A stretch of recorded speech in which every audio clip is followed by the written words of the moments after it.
we're going to take this chair right here and these vintage quilts, and we're going to use them as inspiration for the chair, and we're just going to cover the whole seat. This part right here is going to be totally covered in the scrapbook paper. We're going to paint it first, and this is going to be the undercolor, and then this is going to be the color. It's Fancy Farm Girl. 2 ounces of it. I want to see how far the paint will go.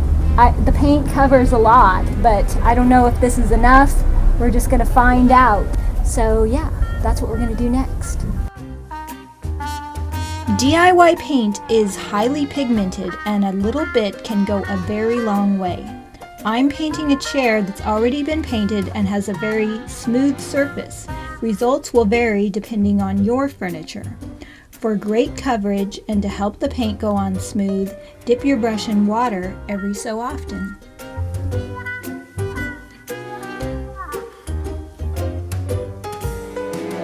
Yellow shades are the hardest to cover. No matter what brand you use, yellow is one of the hardest. All of our paints are really highly pigmented, and yeah, 2 ounces. I used all of it. It's all empty now. I had to scrape it a little bit. We're going to cover the whole chair again the second time with Fancy Farm Girl. I used another 2 ounces of Fancy Farm Girl to go over the top, so I could distress the paint and show the yellow coming through. To do this, simply take a soft cloth, dip it in water, and wring it out, and begin to wear away the paint. You can go right down to the original surface, or rub very lightly to just reveal one layer.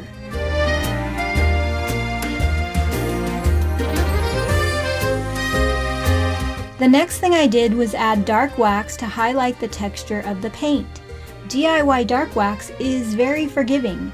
In most cases, you don't need to use clear wax first, as you can wipe away the excess very easily.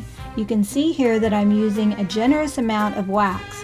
However, if you are working with a pale shade, use very little to avoid a muddy finish. We're only going to cover the seat. That's why I didn't put wax right here, because I want it to stick really good. And we're going to simulate a quilt.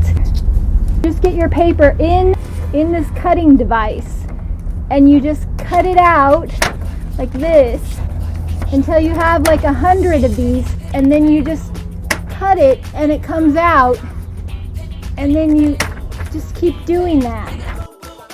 This tool is made by Fiskars, and I found it at the craft store. If you don't have access to one of these, we have a template on my website, and they are very easy to cut by hand.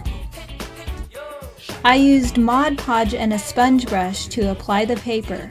My chair was curved, so I needed to overlap the layers. If you are working on a flat surface, you don't need to do this, and you can create some fun patterns to mimic the look of a quilt.